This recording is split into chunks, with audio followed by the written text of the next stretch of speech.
We have about 20 minutes, 24 minutes for questions, remarks, comments. Obviously, we would love to hear questions or comments from you, the audience. Thank you for coming and staying. But the floor is open to the presenters as well. If they have questions for each other, that's also okay. Yeah, so don't be shy. Is there any idea? Yes, please. Thank you very much for your presentation. I think though he will not hear you unless you come forward and speak to the microphone. Please come and tell your question on the microphone so that translator can hear and he can translate it to someone. I think that's unless you can also say it in Slovak. Okay.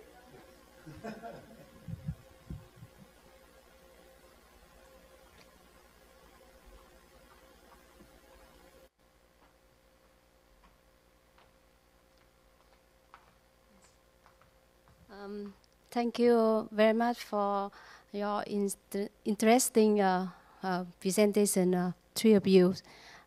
It's like the new concept for me in Vietnamese scholar because it's a Transhumanism. And now I concern about the Michael's presentation. I see in your presentation you talk about a little bit about the Christianity. So I want to know the role of Christianity to transhumanism. How does Christianity to enhance the advantage transhumanism, or how to reduce the disadvantage of transhumanism? That's my question. Thank you very much. Yeah, thank you. Check if this microphone works here. Does it work?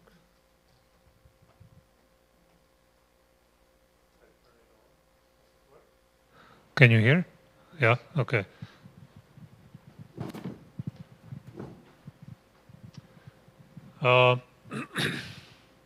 So obviously, if you're asking about the relationship between Christianity and transhumanism, this depends on who you ask. There are more conservative currents within Christianity that do not like the idea of an excessive use of technology because they fear that it interferes with the human life too much. And they would consider the goals of transhumanism as completely illegitimate, even dangerous. But then there are others who are more moderate or more liberal in their views, and they would tend to see at least some of the goals, not all, but some of the goals of transhumanism as legitimate. Yeah, reducing suffering and making people healthier. So it depends on who you ask, but generally speaking, transhumanism and science and technology, the development of science and technology found a very good breeding ground in the Western Judeo-Christian societies, because both the Jewish faith and the Christian faith, their theology of creation helps motivate people to get to know nature, the world's order, laws of nature, because we are called, Christians and Jews believe that we are called to protect God's world and to make it more beautiful, to take care of it. So this kind of scientific creativity is, we can speak, nascent. It's intrinsic to our belief as Christians who believe that they are made in God's image as caretakers of God's creation and also as vice-regents or as those who represent God's rule in the creation. And when you ask, how do I represent God's rule, in his creation, then you have to use various tools that you invent and that make you more efficient in this task, and science and technology provides those tools. So generally speaking, Christian societies are open to scientific development and technologies that transhumanism also wants to use to achieve its goals. But Christianity does not have the same goals, or for the most part, I think Christianity talks more about human fulfillment, happiness, which is always seen in connection with God, human being with God. Christianity would say that we cannot find true fulfillment, true authenticity, true happiness without this intimate relationship with the other who created me, whom we call God, the Creator, Redeemer, and Sustainer, right? So the goals of Christianity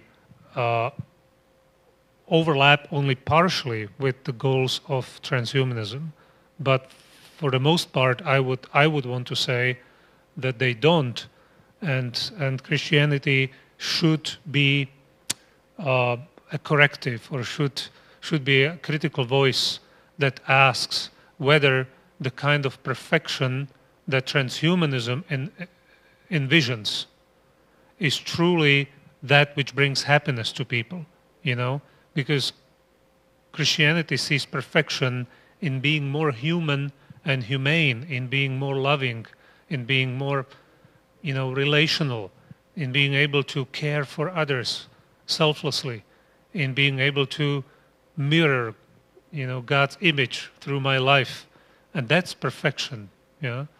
Being able to live out my purpose as God's good creation. That's perfection, and that includes that I am fragile, that I need to embrace my limitations, my fragility, and I need to embrace my dependence on others and on God. But if I understood transhumanism correctly, transhumanism wants to make people more independent, more self-sufficient, and it bases its own theories on the presupposition that humans are self-referential, that we are not contingent creatures, we are sort of self-referential, and by means of modern technology we can reinvent ourselves. But Christians don't believe we are self-referential. Christians believe that the reference point of our being is God, and we are dependent, we are contingent on His will, and his goodwill for the creation as well. So you see, there are big, huge differences between Christianity and at least certain more radical strands of transhumanism and the goals of transhumanism.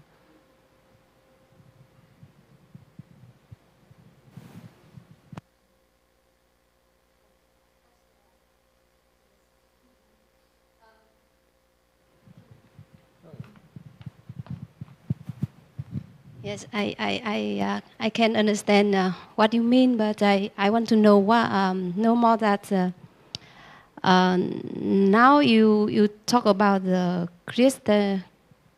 Christianity and with have a relationship with the transhumanism, and now with the globalization, and then the transhumanism will spread, and at least that's develop in the world. So what do you think about the nation without Christianity? Like in Vietnam, we have a rare Christianity. We just have a Buddhism and folk belief. So what do you think about that nation with to face on the transhumanism? Yes. Thank you. As far as I know, there are almost 10 million Christians in Vietnam. So yes, it's a minority religion, but it's almost 10%. And since Vietnam has about 100 million people, 10 million Christians. That's more than in Slovakia, about twice. But each country, I think, and each culture has to make its own choices. So Vietnam will have to make its own cultural, philosophical, and political choices as to how they will embrace transhumanism and whether they will agree with the goals stated by transhumanism or whether they will want to preserve some traditional values in their culture and oppose some goals of transhumanism. I think the role of Christianity as a global world religion is to be one of the voices that speak in this global arena of competing ideas. So I think Christianity has to definitely, after the 20th century and the horrors of colonialism, I think we need to give up on the idea that we are the main teaching voice in the world, that we are the normative voice who tells the rest of the world how things should be. No. But I think that we should maintain our presence on the world stage as one of the voices that can speak boldly about what we believe, the kind of values that we cherish, and explain why, and invite others, other cultures, religions, and ideologies to converse with us, to enter into a good conversation about this. So that's how I see the role of Christianity in Vietnam or elsewhere.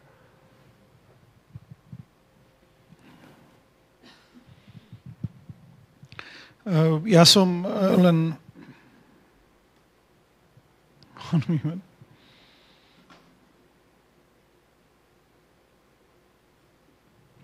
Ja som len chcel v tomto kontexte dopovedať k Michalovi, že ja si myslím, že to nie je len výzva pre kresťanstvo, ale pre každé náboženstvo, pretože myslím si, že v každom náboženstve je akási tendencia vyrovnávať napätie medzi vierou a vedou. Myslím si, že každé náboženstvo vnáša do tohto niekedy rozporu plného vzťahu akýsi poriadok a konsenzus. Čiže to nie je len o prítomnosti kresťanstva, neviem, v Európe, na svete, ale ja si myslím, že to je výzva pre všetky náboženstva, pre autentických veriacich, ale aj pre autentických neveriacich, pretože tento radikálny transhumanizmus, o ktorom sme počuli, či u Michala, či u Bojana, on dotýka a je deštrukčný tak pre veriaceho ako neveriaceho človeka. Áno, tak ako pre Európána, tak pre Vietnamca, Litovca, Araba, alebo Rusa, alebo kohokoľvek. Pretože ten humanizmus, ktorý propaguje transhumanizmus, je nehumanný.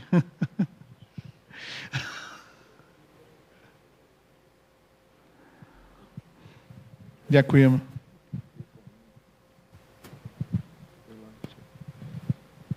Thank you for the question. Well, I think that, as I stressed already in the paper, the first thing, what world religions and Christianity as one among them can contribute a lot because their central message is that we must first accept our limitations and our vulnerability, and then we can grow. As I put in one my article, for instance, nowadays the modern concept is resilience. Resilience means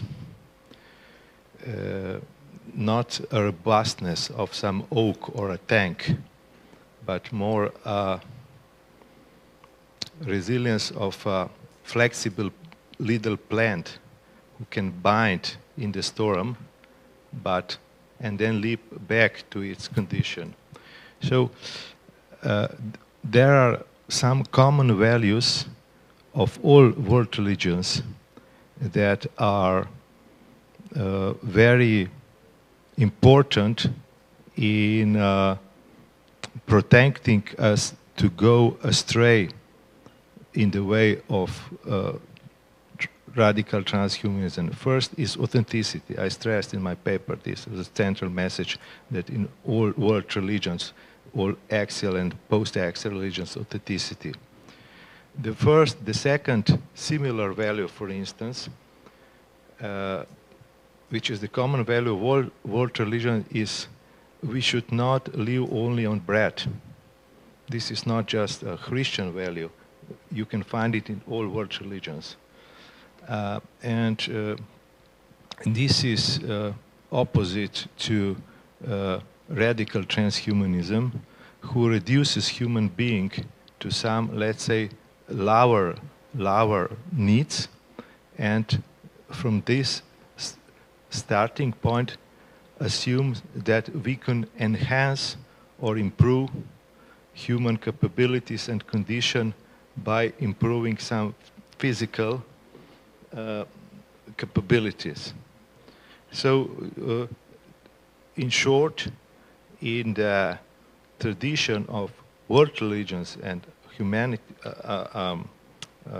and Christianity as one, there is an important set of values that are useful and applicable not just for believers, but also for non-believers or atheists, if you want. And a good example is exactly the value of authenticity. Authenticity is useful also for atheists, and therefore, or for non-believers, and therefore is it useful in our modern societies, which are ethically heterogeneous.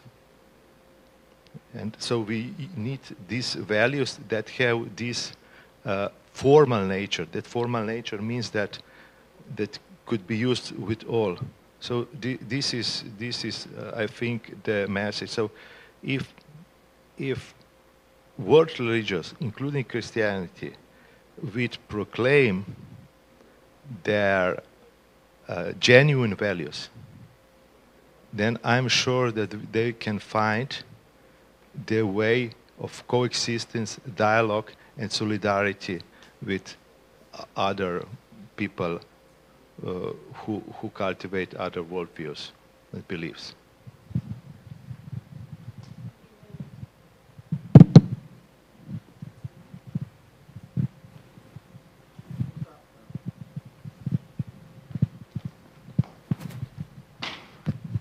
Thank you very much. I will ask question, but in Slovak. Okay, so please. Ja som len taký historik, ktorý sa venuje v podstate len lokálnym dejinám. A ja musím sa priznať, slovo transhumanizmus ani nepoznal. Takže všetko bolo nové pre mňa. Ale keď som to počúval, tak mi napadli slová z kazateľa, že všetko tu už bolo a nič nie je nové. Lebo mi to znelo, keď pán profesor Valča hovoril, ako osvietenstvo. Že toto tu bolo a to mi potom potvrdil pán profesor Bojan, že to je nejaké neo-osvietenstvo. A tak potom mi napadlo, že ak to osvietenstvo sa ako si rozpadlo, keď prišla prvá svetová vojna. Ten optimizmus, že sa človek môže vzdelávať, rásť, ja neviem čo, to teda skončilo. A teraz tu máme tento transhumanizmus a tu je moja otázka, aká prognostická, kedy sa toto rozpadne? No. I think the answer to the question is implied in the question, maybe not in terms of like when exactly, but basically the question implies that it is bound to fall apart, or it is bound to undergo a serious period of trouble, at least. Yeah. I think I can agree with you that much of the optimism that we now observe among transhumanists will dissipate, will dissolve eventually, as we begin to notice that societies that have embarked on this adventure are not becoming happier, you know, because human beings will not become more happy if they have more, if they are stronger. That's not the recipe for happiness. But there is something new. You know, it is kind of like enlightenment. It is neo-enlightenment. And it is also true that enlightenment dreams have fallen apart in the 20th century. But consider this, the 20th century almost killed humanity, okay? Now, luckily, we stopped with the atomic bombs, right? Only 2 were dropped, right? But what if it had gone further? So now we have technologies that can truly change human nature, and they are being perfected. So the question is, you know, if we let it go too far, you know, thinking that, oh, you know, it will end anyway in a kind of dissolution, you know, I think we need to be more proactive. We should not just wait that it will somehow fail anyway, because with the progress of technologies and with the kind of dangers that are connected with the progress of these technologies, we may not survive as human species to see some better days unless we act more proactively. You know what I mean? So we should not be complacent. We should talk about what makes us human, and we should appeal to the best traditions of the world religions and philosophies also, and ask this question very urgently, and we should question and even argumentatively reject this notion that human enhancement by means of technology is in a sense an automatic way to happiness and a better society. That's an unproven thesis that is just historically we never see that happen. Historically, when you ask sociologists today and also in the past, you know, look at the societies. I think either Bojan or Kamil, my co-speakers, mentioned this. You have more developed societies like Sweden or Japan, and you see a lot of lonely people, a lot of suicidal people, a lot of people with mental problems, and yet they use all the gadgets possible. Their lives are comfortable. They have social systems, you know, they have houses and all of this, but it doesn't make them better people. It doesn't make them happier people, right? So how can we expect technology that it will be somehow applied to my brain and make me smarter, and I will be able to live for 200 years or 500 years? How is that going to make me happier? You know, I mean, it's a big, it's a huge sort of leap in faith, but it's unwarranted. I want to say our human experience and our traditions tell me that this is an unwarranted, illegitimate expectation that will fail. But in the process, we may hurt ourselves immensely.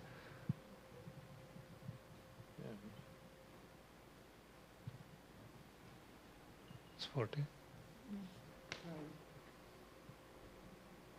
Yeah, it's 12:40.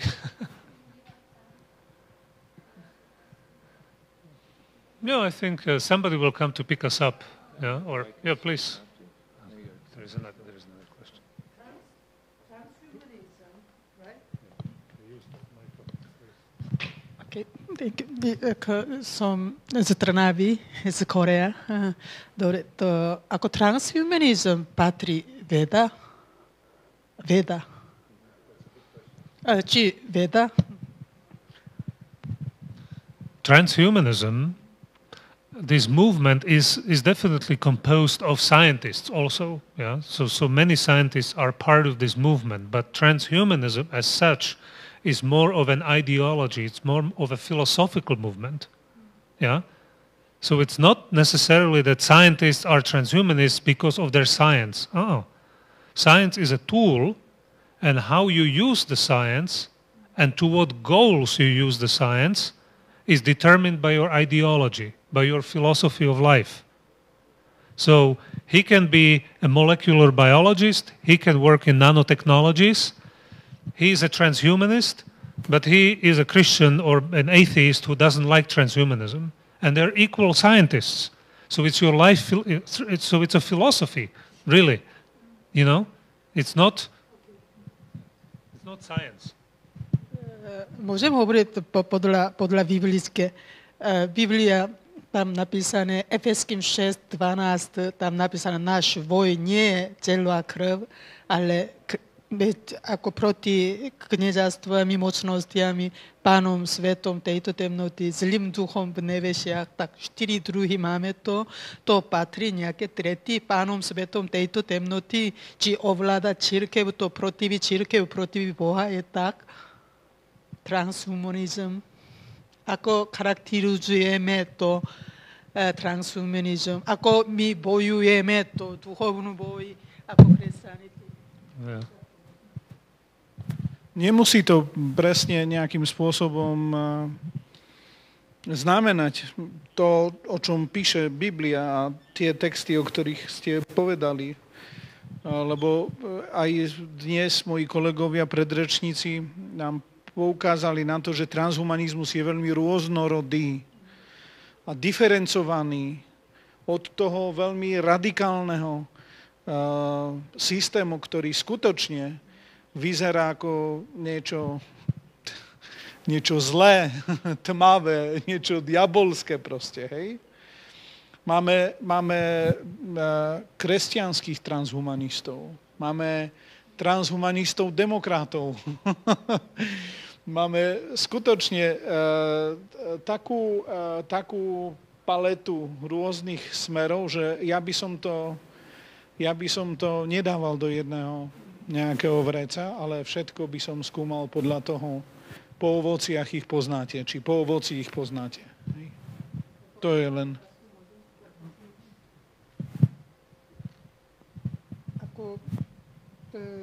To je ako výsledné. Môžete odporúčať, ako my sme kresťania, ako môžeme obstať proti ako transhumanizmus. Máte nejaký názor, alebo odporúčate nám niečo? Ďakujem.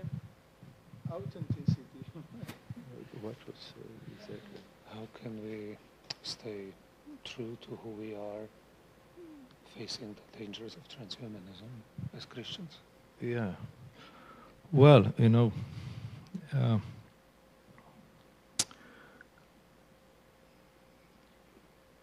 the ways of authenticity are very different, and authenticity is not just a matter of some doctrine or some theory, but primarily as a way of life.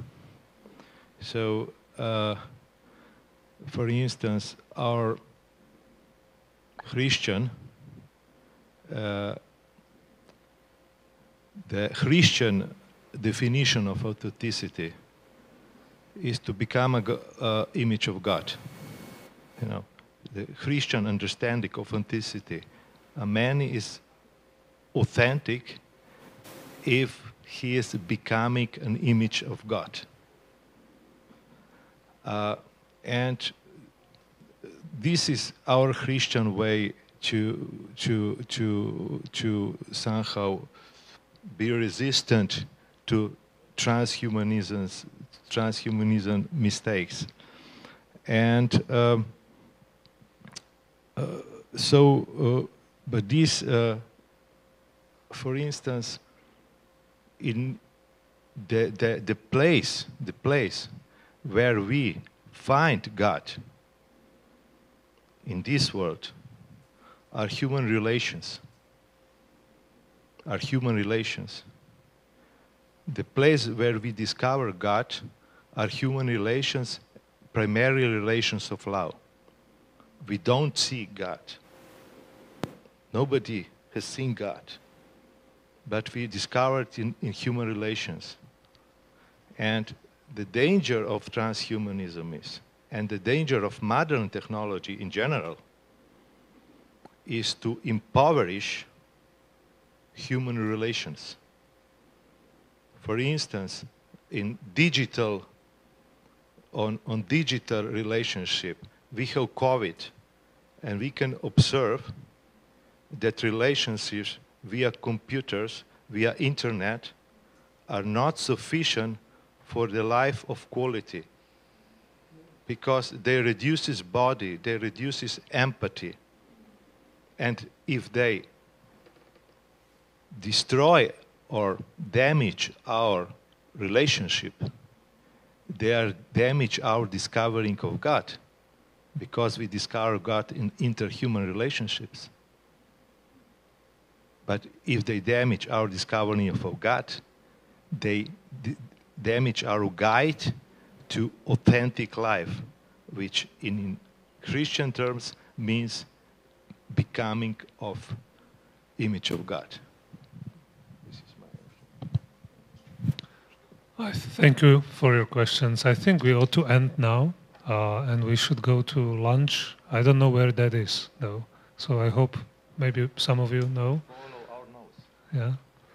Okay, so again, thank you for attending this session. Thank you for your questions. A ďakujem veľmi pekne pre nášho prekladateľa, tlmočníka, ktorý výborne to zvládol a super, vďaka.